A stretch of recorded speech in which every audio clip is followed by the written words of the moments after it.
게 갑자기 난 이런 사람이 돼야지. 난 이런 일을 하고 이런 존재가 되기 위해 태어났다는 비전을 갖게 된 적은요. 그리고 아침이 돼서 가슴 벅찬 그 행동을 실제로 시작했나요?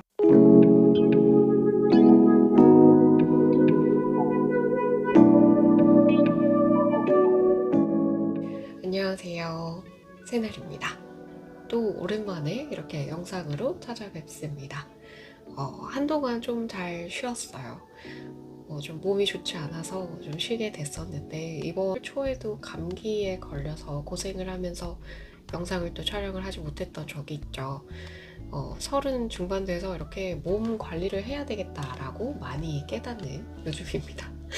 저처럼 이렇게 계속 뭔가 하기에 앞서서 이렇게 체력이 걸림돌이 되기 전에 건강 관리 잘 하셨으면 좋겠습니다.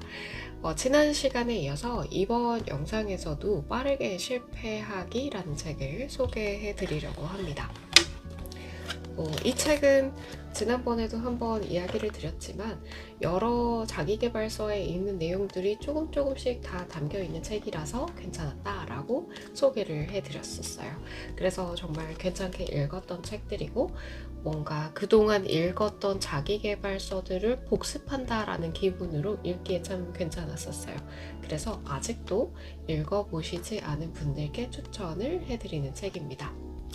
많이 도전하고 많이 실패해보라. 그러면서 이제 뭔가를 배우고 성공을 쌓아 나가라.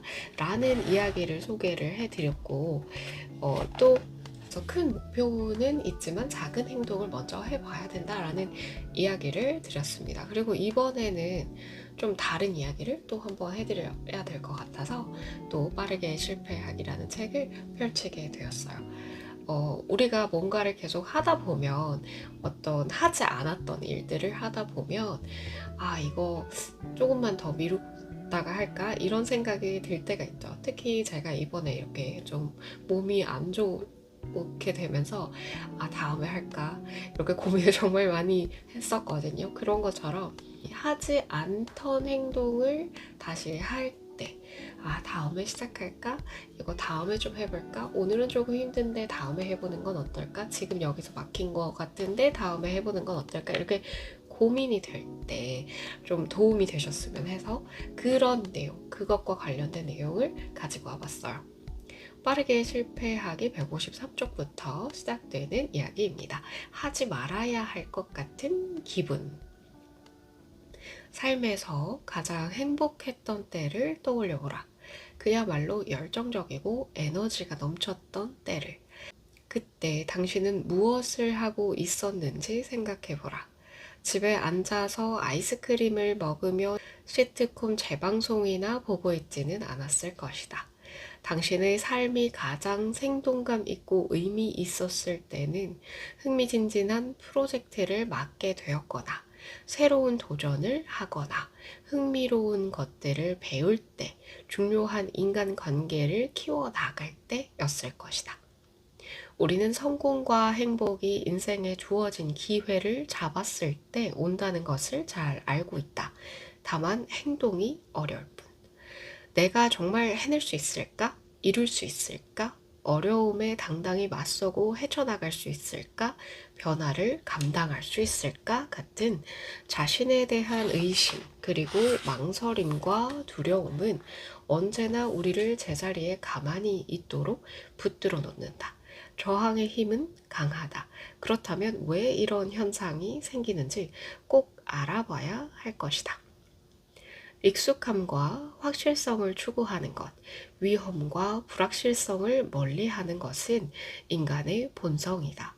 익숙함에서 멀어질 때면 마치 뇌에서 이런 경고 메시지를 보내는 것 같다. 앞에 위험이 감지됨. 브레이크를 밟고 후퇴하시오. 주로 두려움이나 의심 같은 부정적인 감정에 반응하는 뇌의 자동 메시지다. 왜 그 일을 하지 말아야 하는가에 대한 합리화와 함께 말이다. 당신이 삶을 제대로 살지 못하도록 집요하게 괴롭히는 이 작은 목소리가 바로 저항이다. 일상에 중대한 변화가 일어날 때일수록 이 저항은 설득력이 더 강해지는 특성이 있다. 저항은 당신을 좀 더 안전한 영역으로 후퇴하라고 부추긴다. 잠정적 위험을 과장해서 부풀리고 긍정적인 가능성은 깎아내린다. 나는 늘 피곤하고 몸도 약해. 그리고 사실 능력도 없어. 시기도 최악이고 어차피 실패할 게 뻔한데 시간을 허비할 필요가 뭐가 있겠어 라고 속삭인다. 저항은 위험해 보인다는 핑계로 당신을 아무것도 하지 못하게 하는 거짓말쟁이와도 같다. 소설가 스티브 프레스필드는 그의 저서 최고의 나를 꺼내라에서 저항이 사람들의 삶을 제한하는 여러 현상에 대해 논했다. 특히 창의적인 업무를 하는 사람들의 경우를 상세히 다뤘다. 그는 저서에서 저항이 의미 있는 일을 추구하는 사람들에게 더 악착같이 달라붙어 일부러 이를 방해하는 일종의 악마 같은 존재라고까지 했다. 그의 말을 들어보자. 러닝머신을 집에 들여놓고 다락에서 먼지만 쌓이도록 방치해둔 적 있습니까? 다이어트, 요가 수업, 명상 연습을 도중에 관둔 적이 있나요? 갑자기 박차고 나가 영적인 수련을 떠난다던가 인도주의적인 목표에 헌신하고 남을 위해 봉사하는 삶을 살기로 결심한 적은요. 약하고 힘없는 사람을 위한 수호자가 되고 싶던 경험은 없나요? 선거에 출마하고 지구를 수호하며 세계 평화를 위한 캠페인을 벌이고 환경보호에 앞장서고 싶었던 적은 없습니까? 밤늦게 갑자기 난 이런 사람이 돼야지. 난 이런 일을 하고 이런 존재가 되기 위해 태어났다는 비전을 갖게 된 적은요. 그리고 아침이 돼서 가슴 벅찬 그 행동을 실제로 시작했나요? 아니면 강력한 감정 기복으로 괜한 호기를 부렸다고 생각했나요? 혹시 글도 쓰지 않는 작가, 그림도 그리지 않는 화가, 새로운 사업을 시작해 본 적도 없는 기업가는 아닌가요? 그렇다면 당신은 이미 저항이 뭔지를 아는 겁니다. 저항은 눈으로 보거나 만질 수 없고 듣거나 냄새를 맡을 수 없는 것이죠. 하지만 느낄 수는 있어요. 마치 현재 진행 중인 가능성으로부터 뿜어져 나오는 에너지 장처럼 느끼는 거죠. 말하자면 밀어내는 부정적인 힘이에요. 그 힘의 목표는 대상을 밀쳐내고 우리의 관심을 분산시켜 일하는 걸 방해하는 겁니다. 저항은 당신이 일하는 걸 방해하려고 위증하고 날조하며 왜곡하죠. 유혹하고 괴롭히며 부추기기도 하고요. 저항이라는 건 변화무쌍합니다. 당신을 속이기 위해서라면 그 어떤 모습으로도 변장하거든요. 마치 변호사처럼 당신을 설득하기도 하고 무장 강도처럼 당신의 얼굴에 총을 들이밀기도 하죠. 저항은 양심도 없어요. 목적 달성을 위해서라면 어떤 약속도 하니까요. 하지만 당신이 등을 돌리자마자 배신을 하는 거예요. 저항의 말을 곧이곧대로 들었다가는 어떤 결과라도 감수해야 할 겁니다. 저항은 언제나 거짓말을 달고 살고 한마디로 어처구니가 없으니까요. 물론 수천 년 전이라면 얘기는 다르다. 그 시대의 사람들이라면 꼭 필요한 일이 아니고서는 몸을 사려야 했을 것이다. 하지만 현 시대가 어디 그런가? 새로운 일을 시도한다고 목숨이 위태로울 일은 거의 없다. 다양하고 폭넓은 삶을 살기를 원한다면 하지 말라는 경고의 메시지를 받고도 행동을 취하는 법을 배워야 한다. 역행자라는 책을 읽어보셨는지 모르겠어요.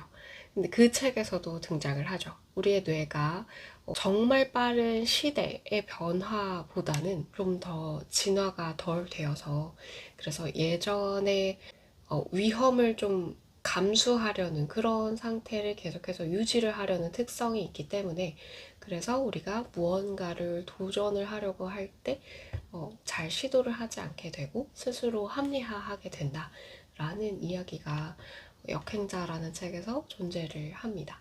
도전을 하기 힘들 때 특히 그것이 어떤 시련을 많이 감내를 해야 하는 상황일 때 어떤 위험 부담이 좀 큰 일일수록 그 일을 시작을 하기가 좀 힘든데, 그럴 때일수록 아, 내가 아직 진화를 하지 못해서 그렇구나 라고 생각을 할 수만 있다면 그 상황을 좀 더 현명하게 깨우쳐낼 수 있는, 떨쳐낼 수 있다라고 하는데요. 이 뇌가 발달을 덜해서, 진화를 덜해서 그렇다. 그래서 뭔가 새로운 도전을 하기 전에 그런 생각을 하게 된다. 그래서 우리 내면에서 자꾸만 어떤 하지 말라라는 말이 들어와서 우리가 무언가를 하기가 참 쉽지 않다. 이런 말이 있는데, 뇌의 진화를 떠나서 또 다른 이야기도 있어요. 조 디스펜자 박사의 당신이라는 습관을 깨라라는 책에 보면 뇌가 발달을 덜 해서 그런 것도 있겠지만 우리가 어렸을 때부터 해왔던 일들을 습관이라고 하잖아요. 그 습관에 이 세포들이, 몸속에 있는 이 세포들이, 뇌뿐만 아니라 몸을 구성을 하고 있는 세포들이 그 예전부터 꾸준하게 지켜왔던 습관들에 정말 정말 길들여져 있대요. 그래서 우리가 뭔가를 다른 걸 하려고 할 때, 뭐 다이어트를 하기 위해서 밥을 적게 먹는다든지, 갑자기 운동을 시작한다든지, 이전과는 다르게 하지 않았던 일들을 한다든지, 그럴 때 이 몸 안에 있는 세포가 그 변화하는 상황을 견디고 싶지 않아서 계속해서 이전과 같은 그 편안한 상태를 유지하고 싶어서 우리에게 자꾸만 말을 건네요. 그러니까 뇌에서 그런 경고 메시지가 들리는 것처럼 느끼지만 실제로는 우리 몸 안에 있는 세포가 우리 뇌에게 그러한 메시지를 전달한다고 해요. 새로운 행동을 하지 않고 꾸준하게 이전과 같은 행동을 할 수 있도록 계속해서 말을 건대요.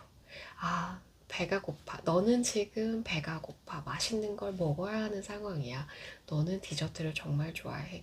왜 안 하던 짓을 하려고 하니? 지금은 밥을 먹을 시간이야. 아니면 오늘은 정말 몸이 피곤해서 너는 운동을 할 수 없어. 오늘은 진짜 쉬어야 되는 날이야. 이렇게 계속 말을 건네요. 우리 몸 안에 있는 세포가요. 그런데 우리는 그걸 뇌가 생각한다. 우리가 생각하는 거다라고 착각을 하고, 아, 오늘은 정말 쉬어야 되는 날인가 보다. 이렇게 합리화를 하고 쉬게 된다는 거죠. 뇌가 발달을 덜 해서 우리에게 계속 도전을 좀 덜 하게 되는 그런 것도 있지만, 우리의 세포가 그 전까지의 습관에 너무 길들여져 있어서 계속해서 변화를 하기가 좀 쉽지 않다라는 이야기도 있습니다.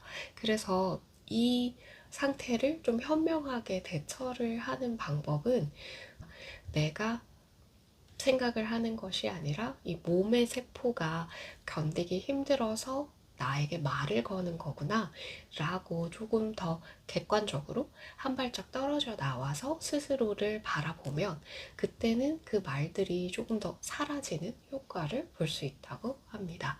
그래서 우리가 뭔가를 해야겠다라고 결심을 하고 바로 행동으로 나오지 않는다면 내가 지금 합리화를 하고 있지 않는가라는 생각을 좀 해봐야 돼요. 이 책 뒤편에는 이런 말도 나와요. 우리가 어떠한 행동을 하기 전에 그걸 하면 안 되는 이유를 만들어내는 데는 엄청나게 창의적이라고 이야기를 해요. 그만큼 어떠한 일을 앞두고 해야 된다라는 이유를 찾는 것보다 하지 않아야 하는 이유를 찾는 데에 사람들이 더 익숙해져 있기 때문에 그 전과 다른 행동을 하기가 참 쉽지 않아요. 그래서 스스로를 좀 더 한 발짝 물러서서 내가 왜 그렇게 생각을 하고 있을까? 이건 혹시 내 몸의 세포가 나를 꼬드기는 거는 아닐까? 이렇게 한번 돌이켜 보시면서 그러면서 뭔가 발전적인 생각이 들었을 때는 딱 바로 시도를 해보셨으면 좋겠어요. 보도 셰퍼는 어떠한 생각이 들었을 때 그 행동을 5초 이내로, 그 생각을 5초 이내로 행동으로 옮겨야 뭐든지 실천이 가능하다. 그래야 꾸준하게 더 이어서 계속 행동을 하게 된다. 라는 말도 했습니다. 제가 추진력이 좀 강하다라는 이야기를 많이 듣는데 그 추진력의 포인트가 바로 그거예요. 생각이 들었을 때 더 길게 생각하지 않고 일단 지금 할 수 있는 것부터 뭔가 시도해보는 거. 추진력이 좀 부족하다. 내가 어떤 아이디어는 많은데 실천을 많이 못해서 그동안 좀 후회가 되었다 라는 생각들이 좀 많이 드신다면 오늘은 5초 이내로 그 생각들을 한번 시도해보는 시간 가져보셨으면 좋겠어요. 그리고 아직은 이 몸의 세포가 하는 이야기다 라는 내용을 제가 이 책을 끝까지 다 읽지는 않아서 자세하게 설명은 못 드렸지만 그 내용도 한번 돌이켜 보시면서 내가 그동안 어떤 생각들을 진짜 생각이라고 다 믿어왔던 거는 아닐까 생각을 해보세요. 그리고 정말 이거는 내 세포들이, 내 몸 안에 있는 세포들이 지금 현실에서 변화하기 싫어서 비명을 지르는 걸 수도 있겠구나 라고 생각을 해보시면서 새로운 도전들을 좀 더 많이 해보시는 계기가 되었으면 좋겠습니다. 오늘도 영상 끝까지 시청해주셔서 감사하고요. 다음번에도 좋은 이야기 가지고 찾아뵙겠습니다. 감사합니다.